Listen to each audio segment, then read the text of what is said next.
नमस्कार, मी अर्निका. बांधणीच्या कविता या यूट्यूब चॅनलवर तुमचं स्वागत. 5 वर्षांनी मी पुन्हा एकदा सुरुवात करते. बांधणीच्या कवितांमागचा हेतू असा होता, की मराठी कवितांमधले मीटर्स, त्यातले छंद, त्यातली वृत्त आणि एकंदरच कविता याबद्दल बोलता यावं. आणि कारण असं की कविता आपल्या आजूबाजूला सगळीकडे असते. ती तुम्हाला बडबड गीतं म्हणून पहिले आठवत असेल, नंतर कोणीतरी बळजबरीने काहीतरी पाठ करायला लावलेला असू शकेल, किंवा एखादी आवडती कविता पुस्तकात वाचता वाचता ती कुठेतरी ऐकता ऐकता सहज पाठ होऊन गेली असं असेल. गाण्यात ऐकली असेल, सिरियलच्या शीर्षक गीतांमध्ये ऐकली असेल, कीर्तनं, ओव्या, पोवाडे यांच्यात ऐकली असेल, एखाद्या महाकाव्यात ऐकली असेल, नाहीतर जाहिरातीत ऐकली असेल. कुठून तरी कविता वाट्याला येतेच आणि ती लक्षात राहतेच. हे सगळं झालं नसेल तर व्हॉट्सॲपवर रोज होणाऱ्या शब्दछळामुळे तरी तुमच्या वाट्याला ती येत असेलच कविता.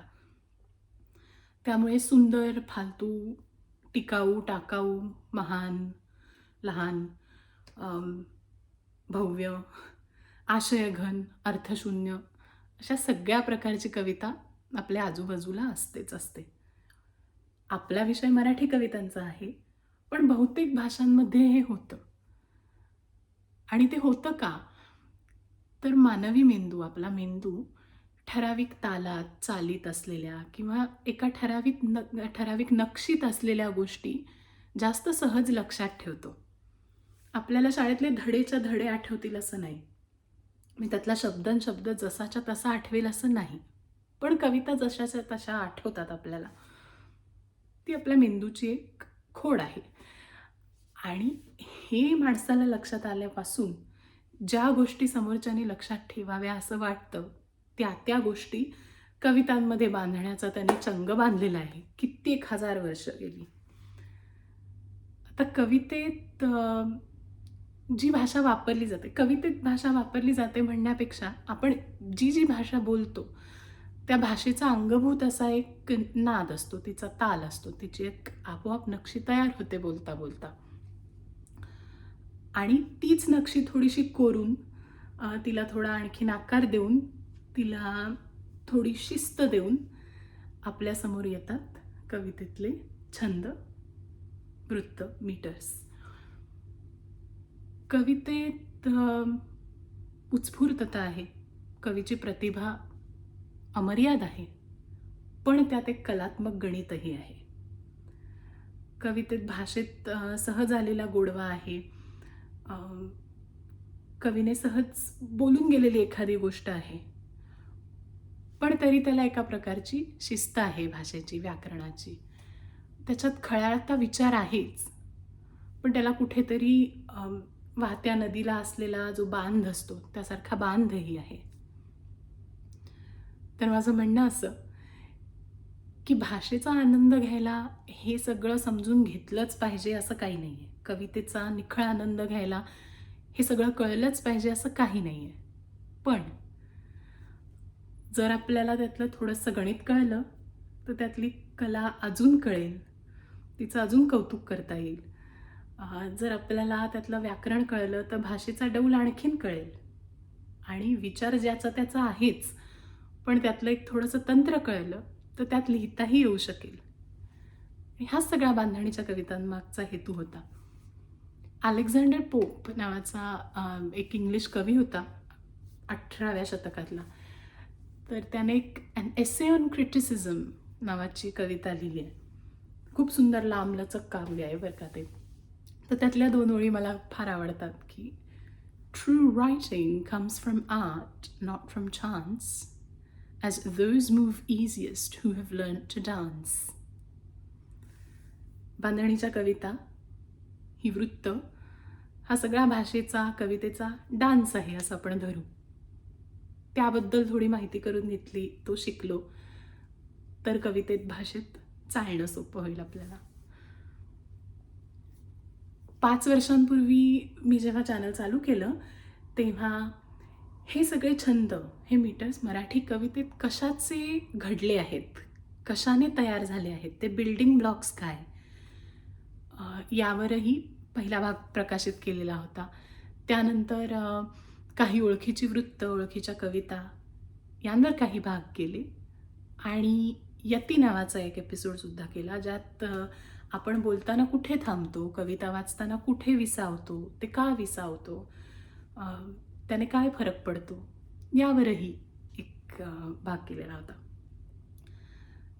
तर मी जे भाग केले होते त्या भागांमध्ये मी बांधणीच्या कविता आत्तापर्यंत का बंद होत्या याची अगदी साधीशी कारणे दाखवा प्रकारची एक कविता म्हणणार आहे. आणि ज्या कडव्यात जे वृत्त असेल त्या एपिसोडची लिंक मी तुम्हाला देते. त्यामुळे तुम्हाला वेळ झाला तर नक्की जुने भाग बघा आणि आजपासून दर आठवड्याला बांधणीच्या कवितांवर येऊन सोबत करायला विसरू नका.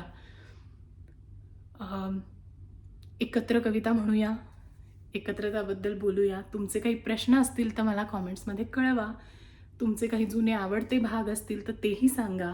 आवडत्या कविता असतील तर त्या सांगा. आणि एकत्र गाऊ, एकत्र लिहू, वाचू. कविता आपली सगळ्यांची आहे. बांधणीची कविता नक्कीच आपली सगळ्यांची आहे. तर गेली 5 वर्ष हे सगळं का रखडलं होतं याची साधीशी कारणं. दरवेळी मला वाटायचं की आपण छान प्रत्येक कामाची जशी मी सुरुवात खोली आवरण्यापासून करते तशी खोली आवरून बांधणीच्या कविता करायला आता घेऊया.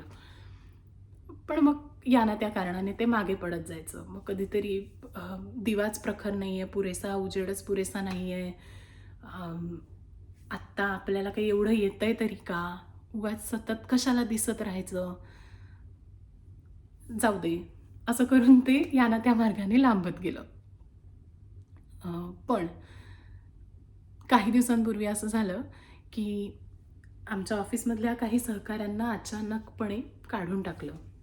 जगात जे काही वारं वाहतंय तेच आमच्यापर्यंतही पोचलेलं आहे.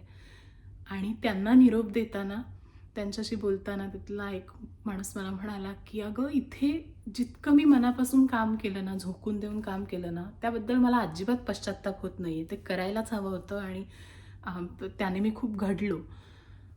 पण मी काय केलं नाही माहिती आहे, मी माझ्या छंदांसाठी पुरेसा वेळ दिला नाही, मी लक्षच दिलं नाही त्याकडे, किंवा मी माझं जे काही पॅशन प्रोजेक्ट म्हणतात त्यावरचं काम अर्धवट टाकलं.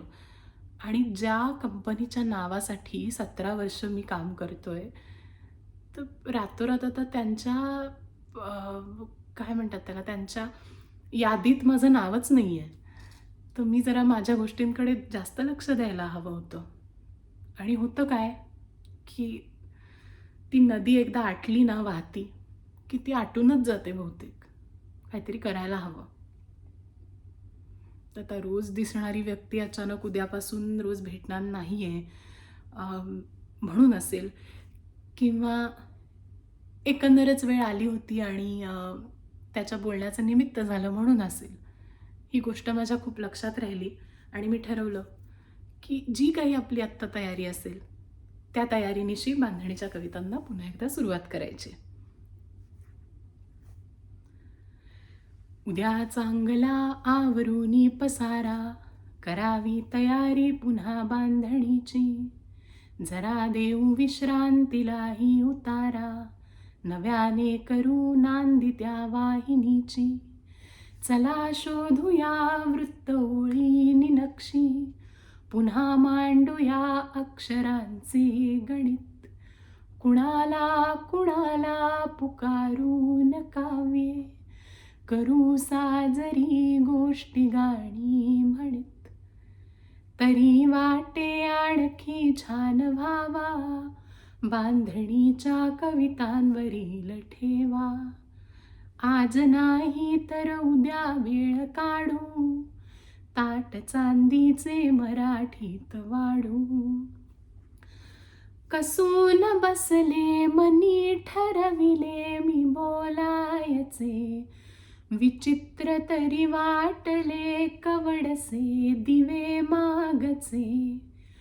कुठे विदुषी मी, कुठे यूट्यूब सुंदरी मी म्हणा, कशा उमटवायच्या सरस वाङ्मयाच्या खुणा. मग घरे बदलली 2, शूटिंगचा केला प्लॅन, झर झर लिहिले अन पान, डोळ्यांपुढती कविता नाचत होती, पटलावर उमटत नव्हती. लकलक चमकोनी बंद तो स्क्रीन झाला, पिवळी पडली वायर, चार्जही पार गेला. मिटून खुपसला मी अडगळीच्या कपाटी, सहज पडत गेली बांधणी आणि पाठी. गेले समस्त अवसान आता गळून, उत्साह नाही उरला फसले म्हणून. केले प्रयत्न सगळे तरीही जमेना, ना बांधणी न कविता मग सावरेना. तांत्रिक अडचण आणि काळस कारणे असंख्य, मनात असते आणि आले तर होते ते शक्य. सांगून सांगून थकले बाबा आई मामा आणि किती, कामाचे अतिनाटक झाले चॅनल मध्ये नको यती.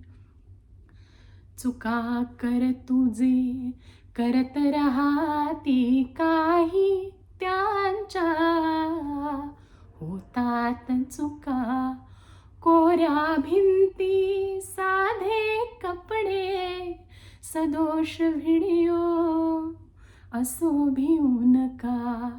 चुका कर तुझे करत राहती काही त्यांच्या, होतात चुका. काल कोणी म्हणाली असे वाटते, वाहिली ना नदी तर पुरी आटते.